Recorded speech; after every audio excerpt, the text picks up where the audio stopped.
তো সবাই মিলে একসাথে বলো হর হর মহাদেব। সময় 1:27 আর দেখো ভূতনাথ মন্দিরের সামনে কত পরিমাণে মানুষের সমাগম। বৈষ্ণোদেবী মন্দির,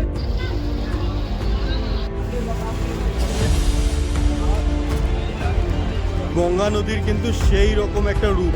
পলিউশন কিরকম পরিমাণে, এইবারই আমি প্রথম এতটা জল এই ঘাটে দেখতে পাচ্ছি। দুর্গেশ্বর শিব টেম্পল, কোনো রকম গোড়া নেই, মানে যেটা আমরা শিকড় বলে থাকি সেরকম কোনো কিছুই কিন্তু দেখতে পাচ্ছি না।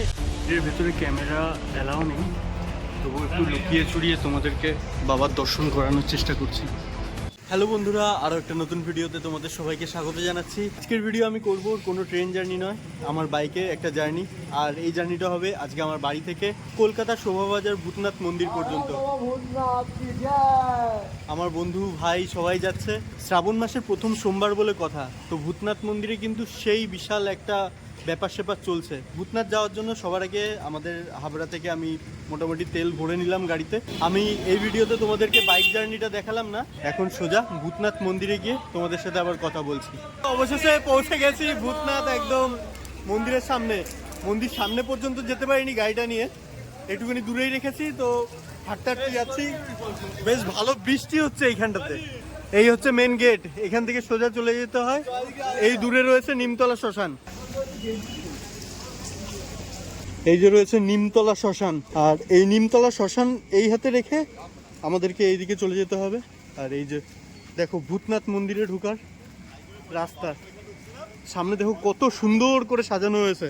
সময় 1:27 আর দেখো ভূতনাথ মন্দিরের সামনে কত পরিমাণে মানুষের সমাগম।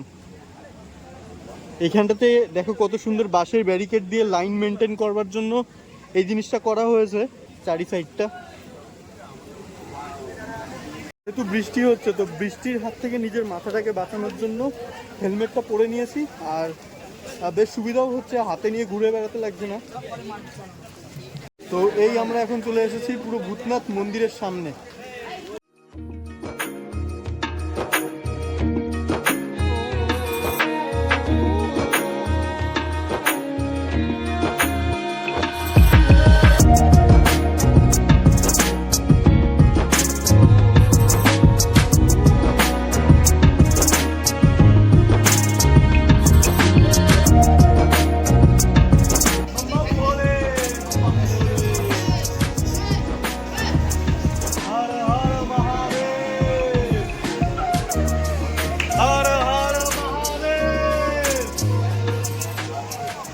বৃষ্টিটা কিন্তু এখন বেশ অনেকটাই কমে গেছে।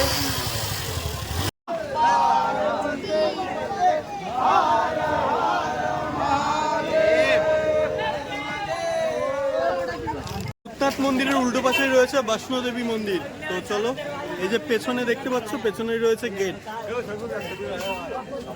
মন্দিরটা একবার তোমাদেরকে দেখানোর চেষ্টা করছি। দেখো বৈষ্ণোদেবী মন্দির, তার পাশেই রয়েছে মা শীতলা দেবী মন্দির। মন্দিরের পাশেই রয়েছে খুব সুন্দর একটা গঙ্গার ঘাট, যেখানটাতে কিন্তু এই টাইমটাতে প্রচুর মানুষ ওইখানটাতে আড্ডা মারে, সময় কাটায়, বা যারা ভক্তরা আসে তারা কিন্তু ওইখানটাতে কিছুক্ষণ বিশ্রাম নিয়ে তারপরে বাড়ির উদ্দেশ্যে রওনা দেয়। তো সেই ঘাটটাতে এখন যাচ্ছি, তোমাদেরকেও দেখাচ্ছি ঘাটটা। ওই যে রয়েছে ঘাটটা ঠিক এই দিকটাতে, কত ছোটখাটো দোকান রয়েছে। এখান থেকে তোমরা পুজোর বাটা সবকিছুই এখান থেকে পেয়ে যাবে। আরো সামনে কিছুটা এগিয়ে গেলে বাঁক, ঘন্টা, মানে জল ঢালার জন্য যে ঘট, সেই সব কিছুই তোমরা এখানটাতে পেয়ে যাবে।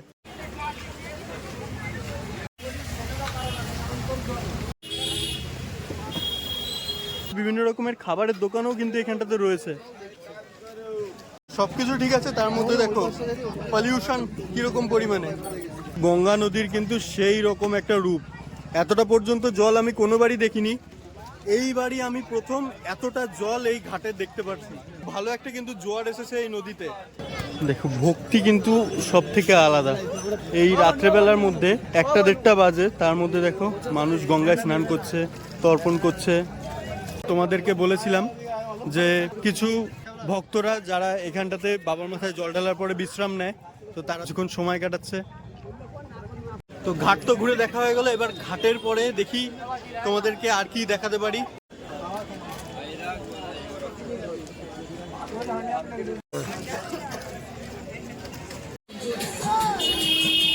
মন্দির ঘোরার পরে আমরা বেরিয়ে যাচ্ছি আরও একটা মন্দির দর্শন করতে, যেটা কিনা ভূতনাথ মন্দিরে যাওয়ার আগেই পড়ে।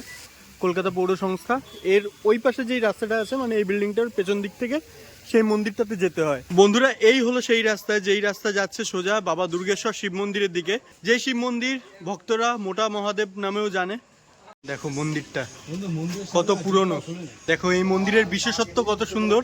একটি বট গাছ এই মন্দিরের পুরো ওপরেই রয়েছে, কিন্তু এই বট গাছের কিন্তু কোনোরূপ গোড়া নেই, মানে যেটা আমরা শিকড় বলে থাকি সেরকম কোনো কিছুই কিন্তু দেখতে পাচ্ছি না। এরকম প্রত্যেকটা বট গাছের থেকে বেরিয়ে আসে না, ঠেসমূল বলতে পারো, এগুলো কিন্তু বেরিয়ে এসছে। আর এইগুলোই হচ্ছে এই গাছের খাবার যোগান দেয়। দেখো পুরো মাটি স্পর্শ করেছে, এটাকে তোমরা গোড়া বলতে পারো, আবার এটাকেও তোমরা গোড়া বলতে পারো। এগুলো কিন্তু সবই ওই বট গাছের ঠেসমূল, সেই ঠেসমূলগুলো। এর ভেতরে ক্যামেরা অ্যালাও নেই, তবু একটু লুকিয়ে চুরিয়ে তোমাদেরকে বাবার দর্শন করানোর চেষ্টা করছি। দেখো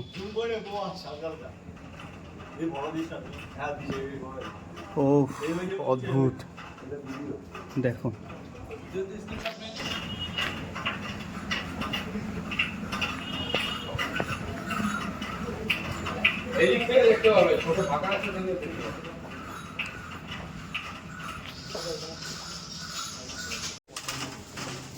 রাতের বেলা দেখাচ্ছি, কিন্তু এই মন্দিরের দিনের বেলা আসল যে সৌন্দর্য সেটা কিন্তু প্রকাশ পায়। তোমরা চেষ্টা করবে দিনের বেলা আসার।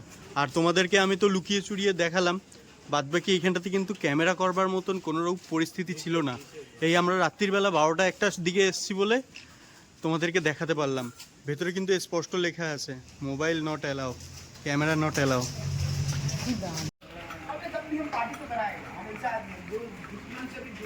তো সবাই মিলে একসাথে বলো হর হর মহাদেব, বাম বাম ভোলে, বাম বাম ভোলে, বাম বাম ভোলে, বাম বাম ভোলে। আমরা এখন একটা গরম চায়ের মজা নিচ্ছি এই গঙ্গার পাড়েই, এই চায়ের দোকান থেকে। বৃষ্টি ভেজা ওয়েদার, গরম গরম চা ফাটাফাটি।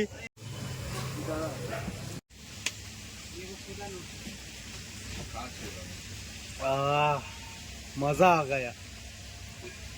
বন্ধুরা, ভিডিওটা শেষ করার টাইম চলে এসেছে। ভিডিওটা কেমন লেগেছে অবশ্যই আমাকে কমেন্টস করে জানিও। দেখা হচ্ছে তোমাদের সাথে পরবর্তী কোনো একটা ভিডিওতে। ততক্ষণের জন্য ভালো থেকো, সুস্থ থেকো, টাটা। একটা লাইক করে দিও।